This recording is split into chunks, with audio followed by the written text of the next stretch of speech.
Yo, what's going on, guys? Welcome back to the channel. My name is Nick Theriot, and today I have an exciting new video for you guys. Today, I have a very special guest for you guys who has personally built over 10,000 product pages. I've worked with over 100 clients in 2021 and has single-handedly taken a brand from 0 to 150K in literally 100 days, purely through conversion rate optimization. Yes, guys, today I have an exciting new episode, kind of like not really a podcast, but just sitting down and talking with Nick Reed, or Nicholas Reed, who I brought on from 253media.com, who is going to spill the beans, the secret sauce for you guys on improving your conversion rate up to like on your website and everything like that, which if you don't know is massive lever to pull inside of your business to improve your ROAS, your performance, and all that good stuff like that. So with that being said, let's dive into the video. And I know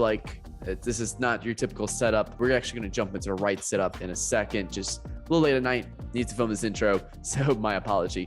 With that being said, let's dive into the video. From my understanding of you, you predominantly do a lot of website SEO, not necessarily, is it SEO work or is it just CRO work? Both, actually. Both. Yeah. So the way I introduce ourselves is we're an agency that does A to Z website work. So everything from, foundational builds, which is most of what we do. Up until lately, we've been doing a lot of other stuff lately, which has been awesome. But it's pretty much foundational builds, SEO work, CRO work. We do a lot of integration stuff. We do a lot of custom development as well. Not necessarily on the app side of things. So a lot of Shopify brands will reach out for us to do custom Shopify apps. We don't do that. But we do pretty much anything else you could ever imagine on a website. Okay. So anything on a website when it comes down to CRO, SEO, just other than building out custom apps. That's the only thing that you guys don't do. Yeah. And we definitely push the borders to that a little bit. But we try to avoid it because it's definitely not our specialty. And we will, I don't want to say outsource it. We'll make the referral to the right agency for that kind of stuff if we need to. Smart play. It's not a lot of stuff. We don't get that request very often though. Yeah. It's pretty uncommon. We try to stick to what we're good at. Yeah. And the amount of Shopify apps now, it's pretty much impossible the need of a custom built app with just the level of apps that are already out there. But you'd be surprised every now and then you run that one little odd every now and then. Shit, I need a custom build. Yeah, every now and then we'll run into that. We ran into one last year with a Square setup where the client wanted to run Square for payment processing.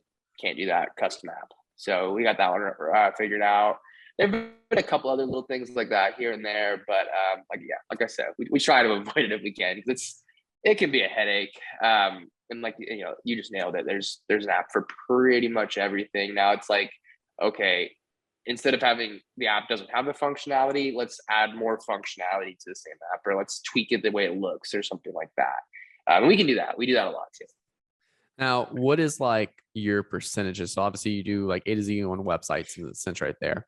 Yep. Would you say you're more of a CRO specialist or SEO specialist in that sense right there? Probably more on the CRO side of things. So I guess kind of talk about that a little bit. So my background was advertising. Ran a lot of Facebook ads, did that for a long, long time. Both lead gen, e-com, did all that. Really made a big pivot over to focusing on the websites a few years ago. Just because we started seeing number one, not a lot of people were thinking about their website.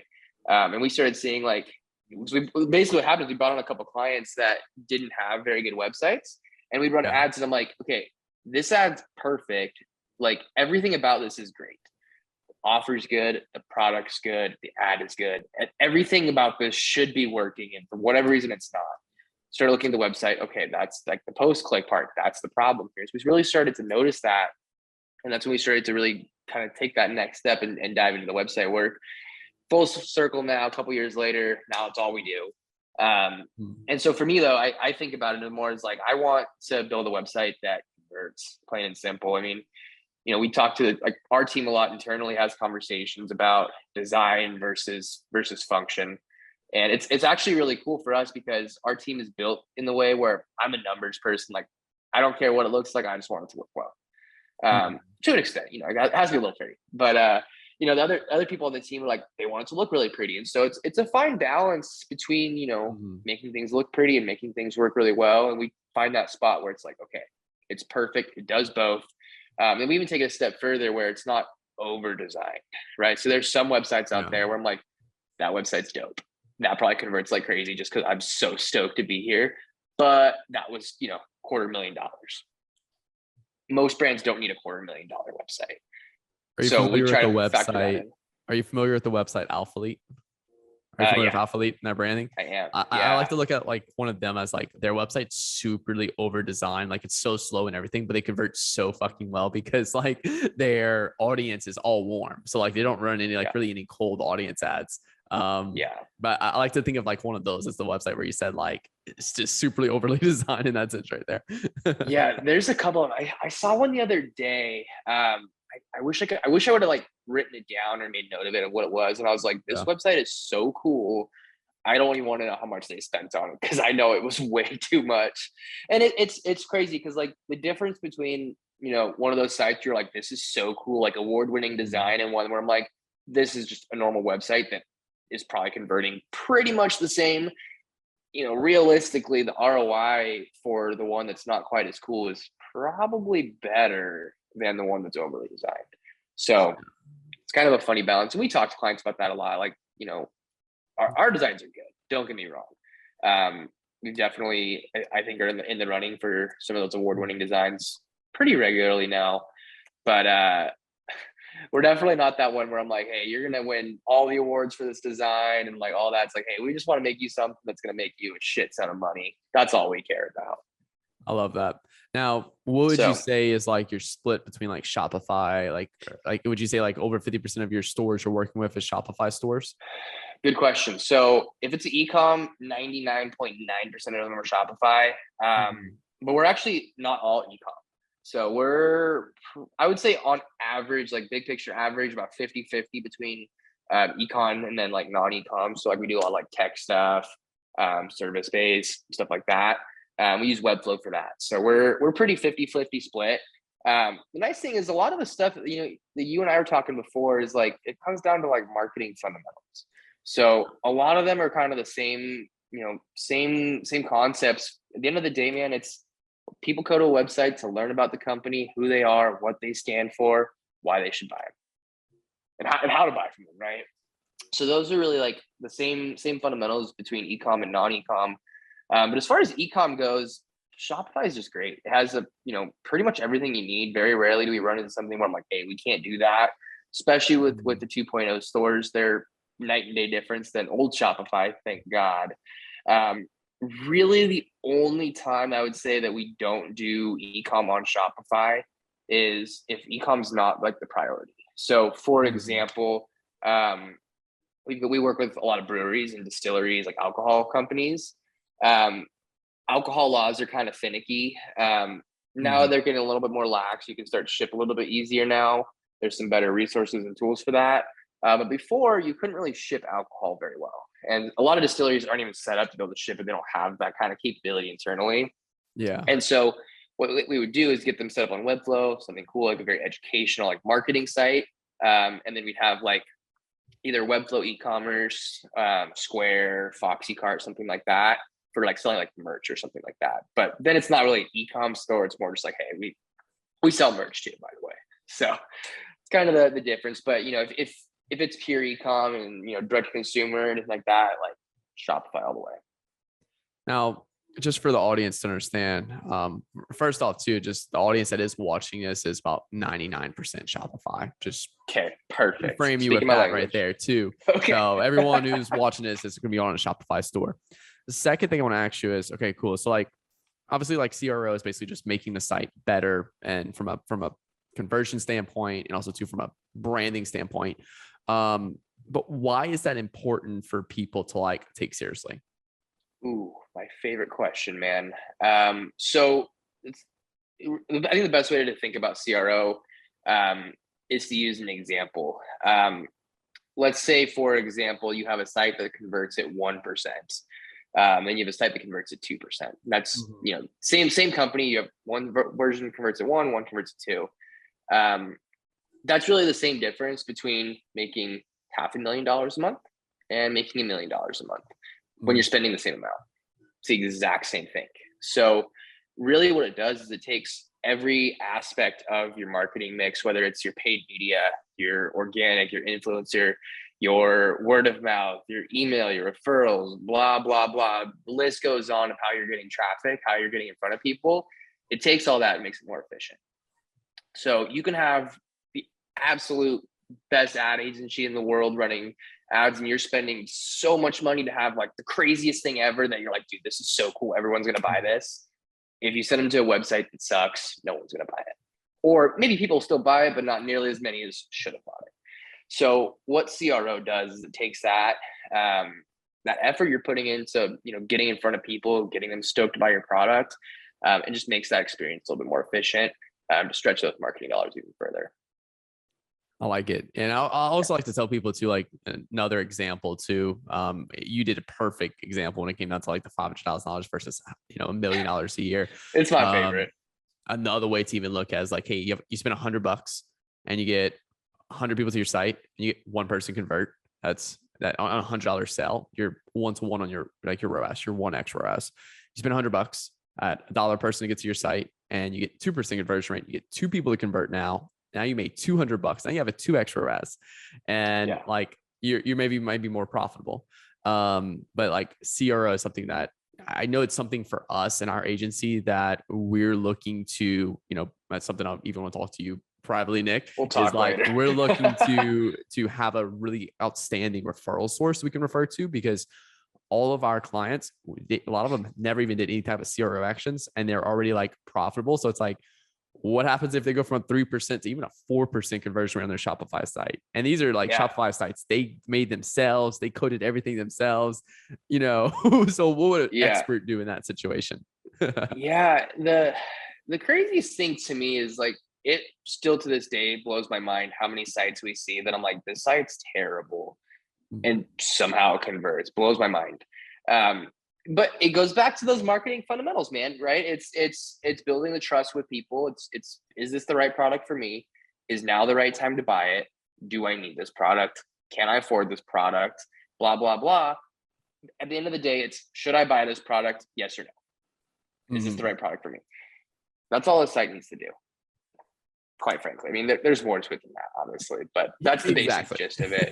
But yeah, it's crazy to me how many brands just leave so much money on the table from a conversion standpoint. You can get really nitty gritty with it too, especially when you start diving into like, if anyone's listening to this and does not have like either Hotjar or Microsoft Clarity set up, please do yourself a favor and go set it up. When you start looking into some of those like analytics tools beyond Google Analytics, beyond, your normal Shopify analytics, you'll start to see some pretty interesting things that you're like, oh, I never even thought about that. And it makes a big difference. And, a lot of companies that we'll see and we'll talk to and we'll work with are getting a lot of info. And we go off a lot of our CRO stuff from the actual customers. So feedback, reviews, stuff like that. Customer service is a huge thing. If people are having questions about your product, if you're getting questions before people are buying, after people are buying, that stuff that you can use in your site for your CRO. Answer the questions before people have them is probably one of the best like concepts that we talk about with clients. It's like, hey, if someone has a question, like that's friction. That's someone who's not necessarily ready to buy. Other people have that question too. Answer it on your site, more people will buy. Simple that.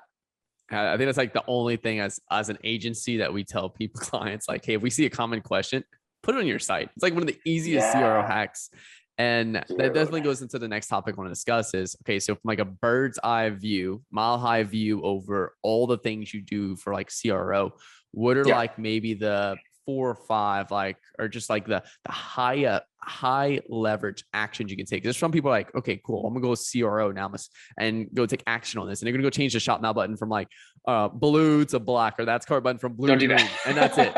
And they're like, I tried zero, it didn't work. So like, what are like maybe a Yeah. few actions from a mile high perspective that are high leverage that people can start, maybe just venturing down and learning more about for their site?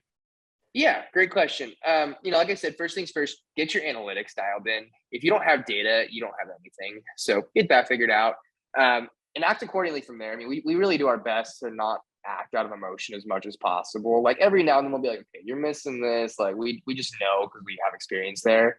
But let's say you don't have experience. Let's say you have no idea what you're doing CRO wise. It's a couple things to think about.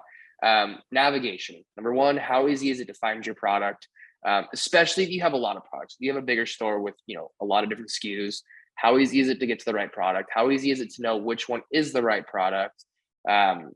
And if someone gets on the right product, or maybe they get to one that's close but it's not quite the right one, how easy is it for them to go somewhere else and find the right product? So that's a big thing. We had a meeting yesterday actually about this, and they had so many products and it was very tricky to go and find the right one. So I'm like, problem number one right there, fix that. So basically just overall, product navigation, store navigation, how easy is it to find the correct product? Not just any product, because everyone's got, shop now, shop all. But if you've got 100 products and you have a shop all, like that's not going to help you sell products on page 4 because no one's going to page 4 of your store. So that's number one.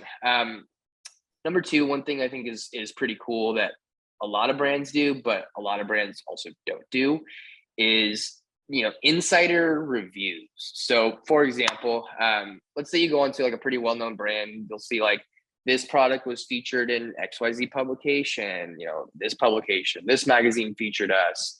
You'll see this a lot on like commercials, right? Rolling Stone said this, Forbes said this, Rotten Tomatoes gave us this.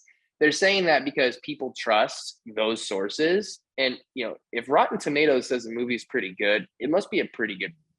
Same thing goes for your products too, right? If let's say you're an outdoor brand, for example, and Gear Junkie says this product changed our hiking experience, I trust Gear Junkie quite a bit. This must be a pretty cool product.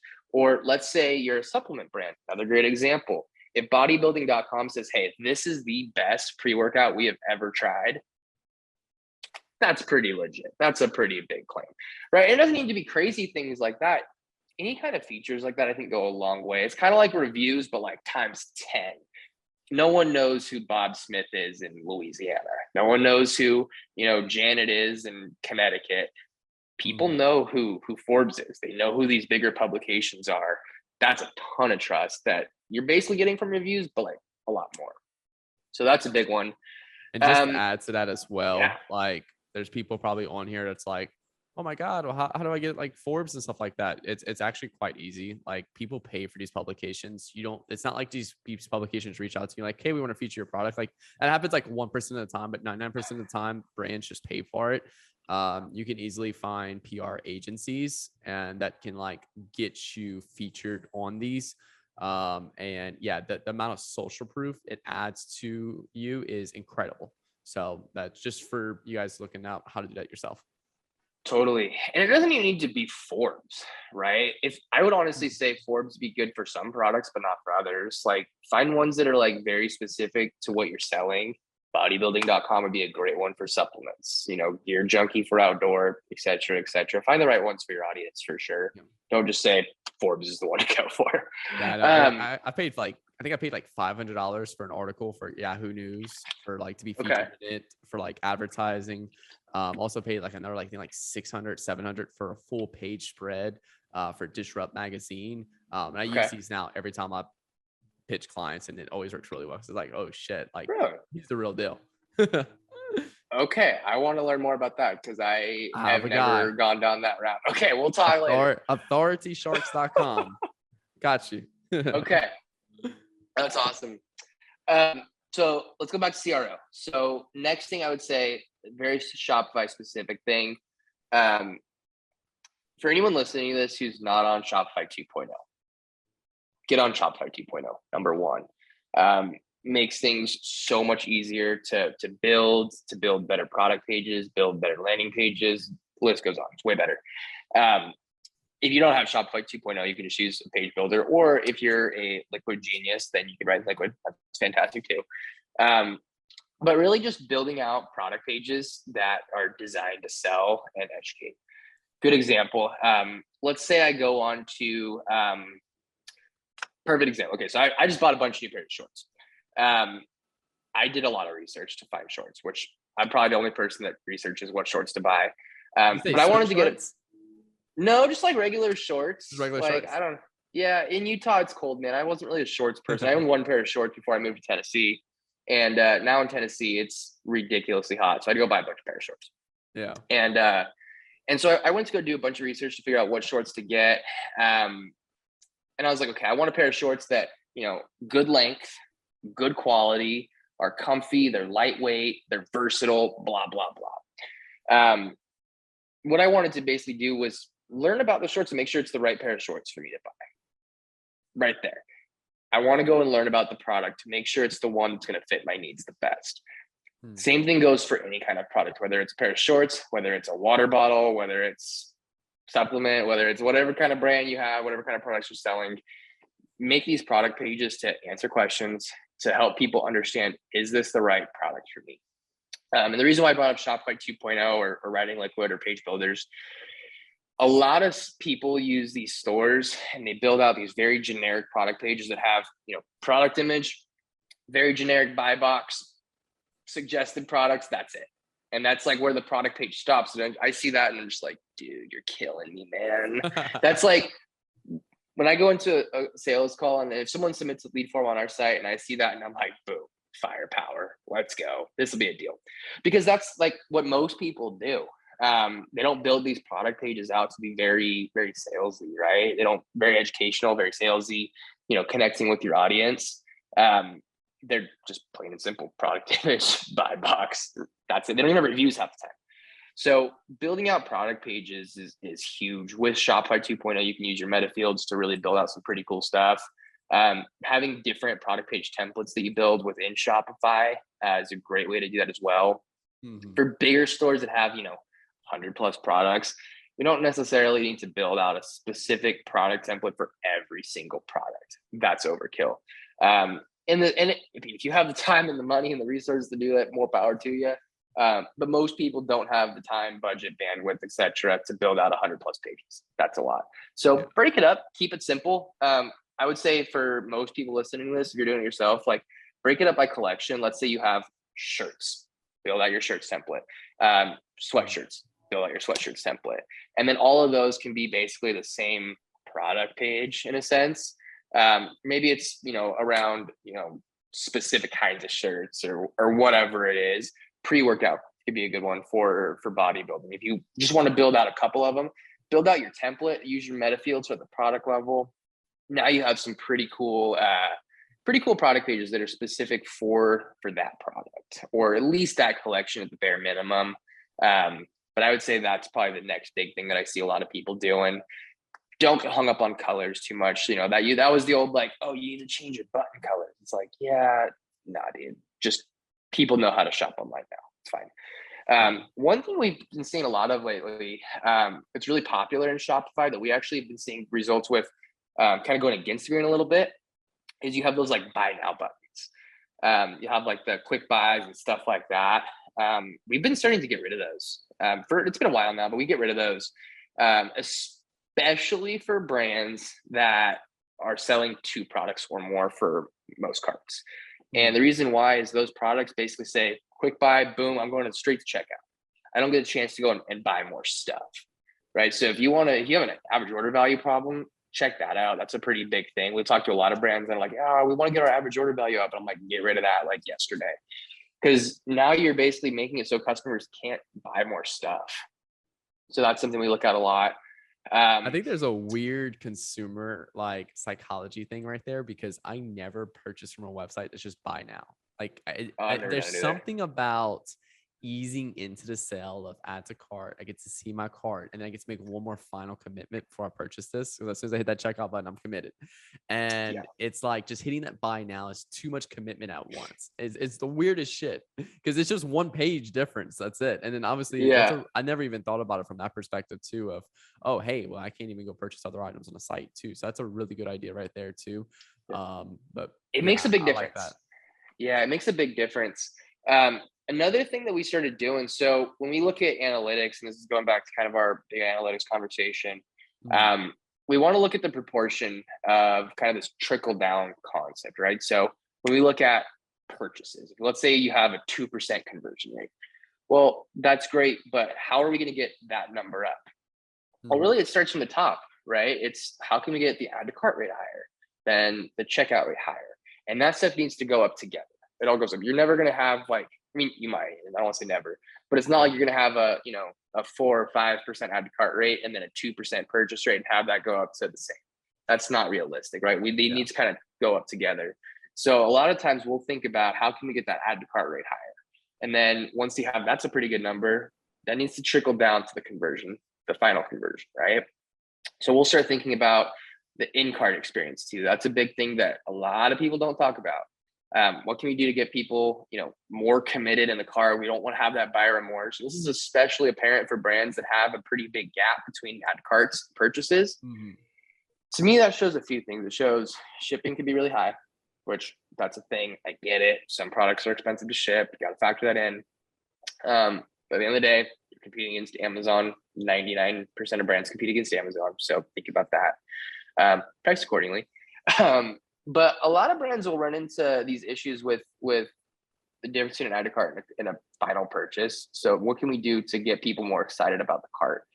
Reviews are a great thing, right? So we'll put reviews on the actual like cart page. That's a great way to do that. Stars on the products in there.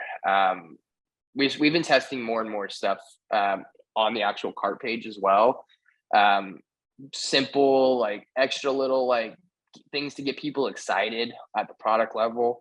Because really what we want to do is we want to reduce that last minute, like, is this the right product for me? Last Should I minute buy this? resistance.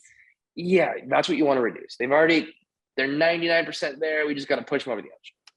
And so that's something that I don't see a lot of people talking about. I see a couple of my CRO friends are talking about it a little bit. But for the most part, not a lot of people are talking about that. So that's something that I think a lot of people can do. And it's not that hard, especially if you're on a 2.0 theme. It's pretty easy to add some of that stuff in there. Some stuff that we're doing, easier said than done for sure. Yeah. But especially if you're on a 2.0 theme, you can do some pretty cool stuff. So I would do that for sure. Cool. Cool. I think that's 4. I don't know. I lost count. That's a lot. No, I think you covered a lot of really good things. I really love the fact that you said about the template side too as well. Because you hit a really good point right there. It's like you don't need to go out there, CRO your whole website. Just start off with like your one main product page. Like for example, if your best selling product is a blue T-shirt, then just focus on that blue T-shirt first. Or like, because a lot of people like probably only have like 1 or 2 best selling products right now. Focus on those Yeah. first. Before you try to go do everything, because it's just too much at once. I know one thing too, like from a CR perspective, and this is where I think I still too have some level of disconnect in that particular industry, is because I've talked to people that were like, cool, we're CRO specialists. And then they come in and they just tell us what to change on a website. Then also I've talked to people that are like CRO specialists, and they come in and they make sure we have the right copy on the product page that really brings the product to life, that really focus on the like if there's questions, they even bring those questions to life by articulating it with like maybe a quick little GIF or something like that. So like, is that like just 2 different levels of service delivery? Like, hey, this guy might not be as high of a service delivery. This guy's like pretty advanced too. And like, what do you guys cover in your agency? Yeah. Great question. So that's actually like a really good question. I'm going to say a little bit. I don't want to say someone's not a better service provider necessarily. I want to say everyone is going to go and do the absolute best job they can here. I would say a lot of it comes down to, number one, what's needed. I mean, that's how we go about it, right? So we Okay. think about, what does this client actually need? If you have killer copy, man, you have great copy, right? If I can't, like, or our team can't look in there and be like, dude, this concept. I'm not going to be like, hey, go change this, and this, right? And like I said earlier, it's like we try to look at everything as like data driven, as objectively as possible. Like very rarely will we even recommend a change until we look at any kind of analytics. If we see like, Google Analytics or Shopify Analytics or Hotjar, we can start to kind of say, okay, let's start here. Let's do this. And some clients I'm like, dude, the whole site's a disaster. Like, let's be real here. This is a mess. But assuming it's not a mess, which, a lot more clients I think you're getting savvy on it too, where they can come to us and be like, yeah, our site's been pretty solid. Like, especially for brands that are like actually getting sales. If you're rolling, right, you probably have something decent, right? Very rarely do we talk to a brand that's like, they're cruising, they're making good money, they're just ready for the next level. That's not necessarily like, crazy, like site's a disaster. That's like, okay, there's lots of little things potentially, or maybe just some little things. But to get back to your question, I'd say a lot of it comes down to, I guess, number one, what's needed. Number two, the actual person's specialty. Some people it's kind of everyone's style, right? Some people can write this crazy like story writing copy. I'm not that person by any means, and I will not tell you that I am. So I'm not. But some people can sell you based on the words. I like to sell kind of more on the experience, on the education. Like you talk to me, any of my stuff, I'm like very cut and dry. This is what you get. This is what it is. This is for you. If you're this person, this is why you should buy it. That's it. I'm not necessarily the person who's going to like get you all in that like salesy and marketing lingo. Like I probably should be a little bit more than I am, quite frankly. And this is kind of just me as a person too. Like I'm just very cut and dry. Some people sell through their words, and that's one style for sure. And I'd say one of the things, if you look at like any of our sites or any of our projects or any of our clients really, and this thing I probably could have talked about in our last point here as well, is that emotion that people get when they're on their site. So me as a consumer, me as a marketer, I want someone to go on a website and be like, man, I could see myself using that. I want that. Some of my favorite branded products are like that. So good example, Built t-shirts. I'm sure you've heard of them. But one of like I love their best ads. Dude, always they're still an ad. they're so good. But why are they good? Easy. The reason why their website's good, why their ads are good, is because they have their audience. You're in their audience. I'm in their audience. Yeah. We go on their site and be like, I could see myself in this brand. Like, I want to look like that guy. That guy looks good in that shirt, right? I want to look good in a Built shirt, right? So that's how I think about it. And I'll be like, dude, I need to look like that. That guy's buff. I want to look like that. When I wear a Built shirt, I need to buy a Built shirt. I have never, ever read the copy on a Built site. I just be like, I want to look good. I want my girlfriend to think I look good in that shirt. So I'm going to get a Built shirt. That's that. So they sell more on emotion. And I think that's just a totally different strategy. Selling on copy is fantastic too. Just kind of depends on the brand, I think too. So, and we do quite a bit of copywriting. We definitely do a lot of copywriting. I don't want to make it sound like we don't. But I would say we it's not like our number one, like we're going to come in and rewrite all your stuff, especially for brands that are more technical. Also, a lot of those brands are going to write their copy themselves. Honestly, we talk to a lot of brands that are like that, and then we'll tweak it, but we'll get them 90% there. We'll give them some templates to write off of.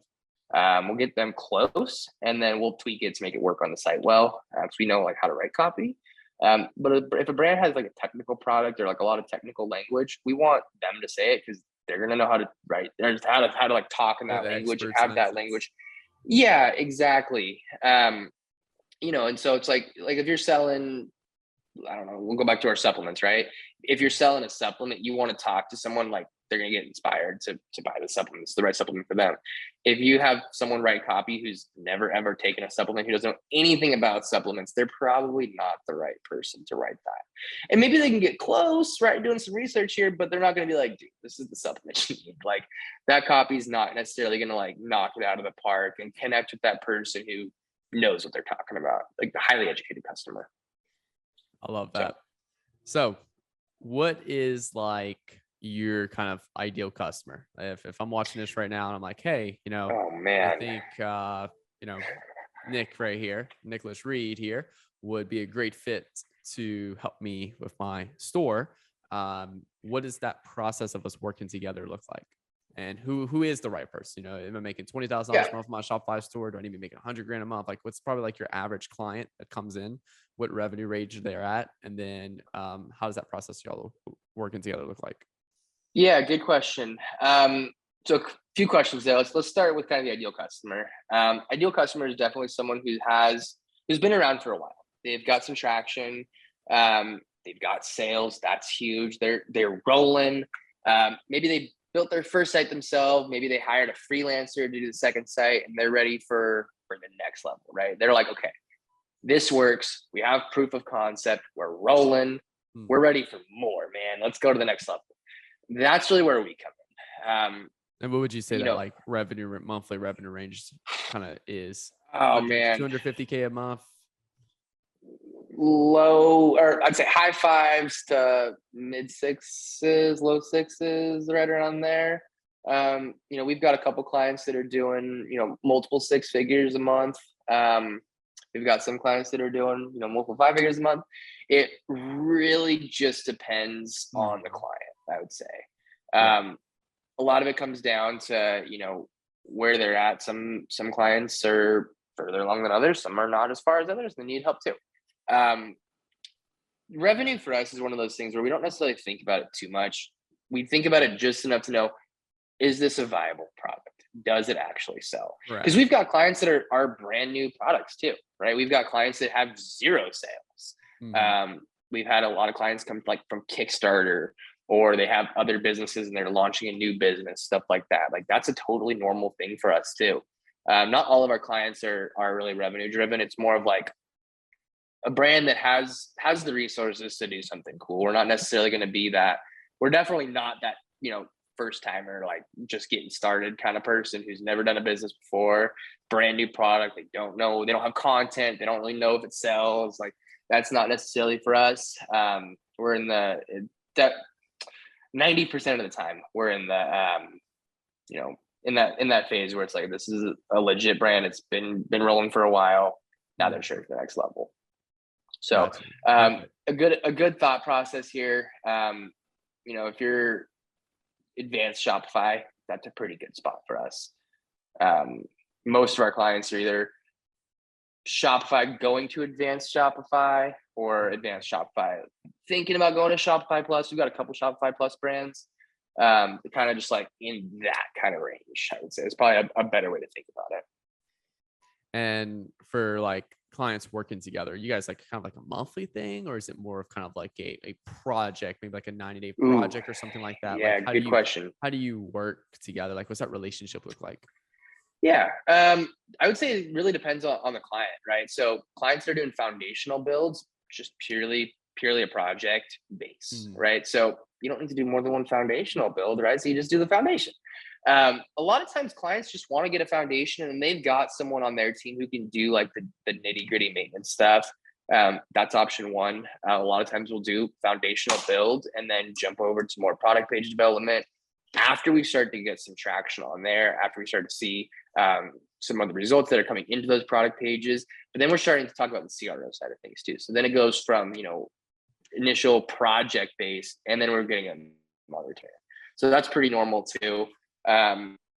Really, I mean, we know it kind of like Mark said, unique and all that, but it really is true for us in the sense that not all brands need to have 50 different landing pages all the time. Because a lot of it come down to, okay, if you only have one product, why do you need to have 50 landing pages? But if you have, a wide, variety of products, okay, you're going to need more. Like that's that, right? So it kind of just depends on the brand in that sense. If we're doing SEO as well, that's a whole other thing to think about. But I would say most clients, what the kind of the working relationship is either foundational build and then CRO and SEO, or just jumping right into CRO and SEO. I guess depending on what the client needs at that point. So, awesome. Yeah, I don't want to sell someone something they don't need. So at the end of the day, here we're here to help them, and if their site's good enough, we can build on it. Perfect.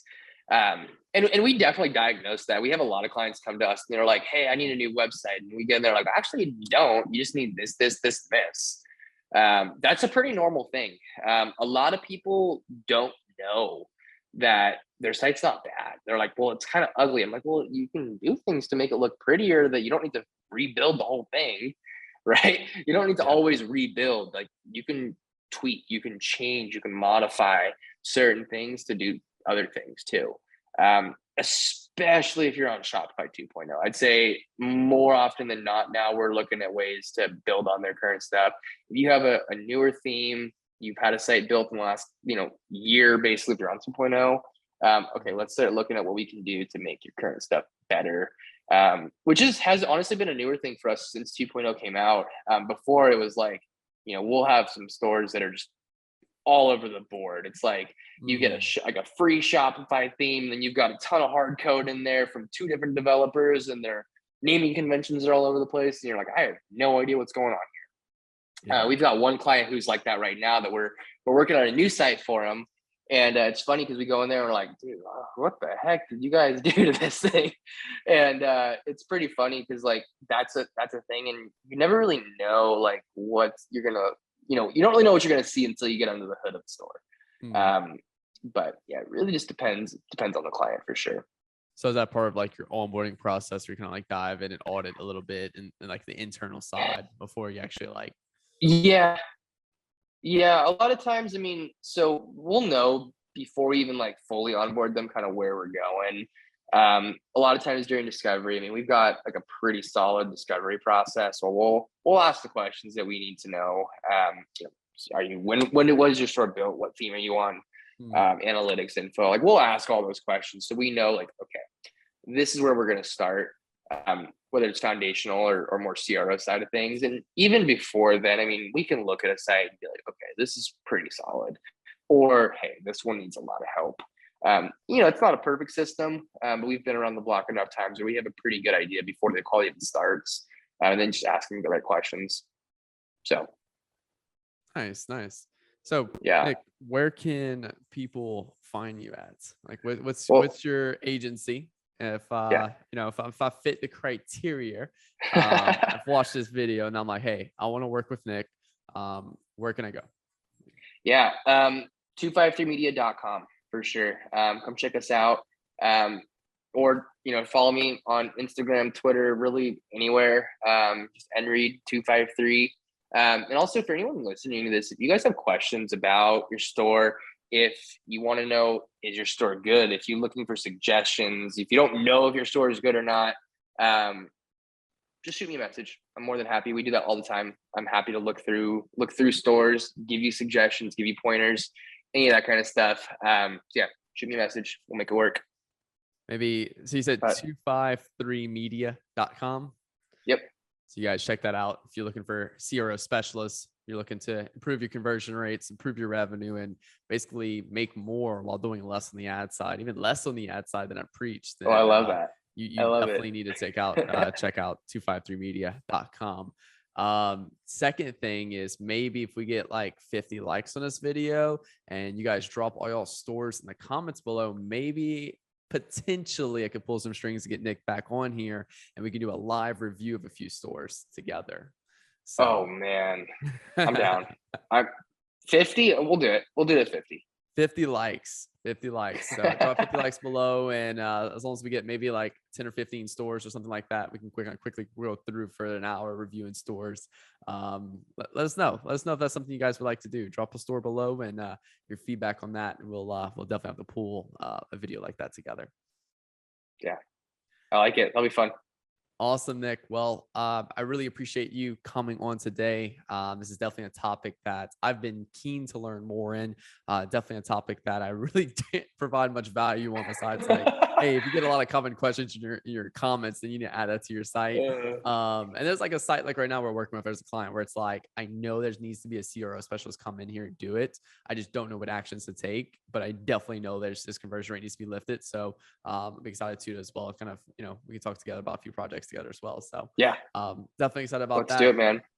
Before we hop off, any last comments or anything like that before we jump off? thing I say with every single time I jump on one of these, man, is take your conversion rate seriously. Take your store seriously. People, they think about ads and content, email, and they think about all these things that are the sexy things in marketing. Websites aren't sexy, right? They're not the cool thing right now. They never have been the cool thing, but they are cool when they work. So take the time, audit your site, make sure you're taking it seriously, because that can be the big make or break for a lot of brands out there. Awesome, man. Well, I appreciate everything you have sent over today, and thank you again for coming on, man. Yeah. Hey, thanks, man. It's been an absolute pleasure. I hope your audience got some good value out of it. Hope it helps some people. Appreciate it. I'm sure they did. So again, guys, Cool. make sure 50 likes, drop your store below in the comments. And if we hit those 50 likes, we have a few stores to review. We'll definitely make a part 2 together. We'll actually review stores live on this channel. Okay. Thank you guys so much for watching today's video. I really appreciate the support on the channel. If you are new to the channel, make sure you hit that subscribe button for new videos every Monday, Wednesday, and Friday. And if you like this video, hit the like button and drop a comment below for your favorite part of the video. And if you are a business owner doing at least $50,000 per month in revenue, make sure you click the link below to book a call with me, my team. We work with all kinds of businesses, between lead gen, app installs, to e-commerce, which is more of our specialty in the e-com side. Click the link below, book a call with me, my team. We'll hop on a call together.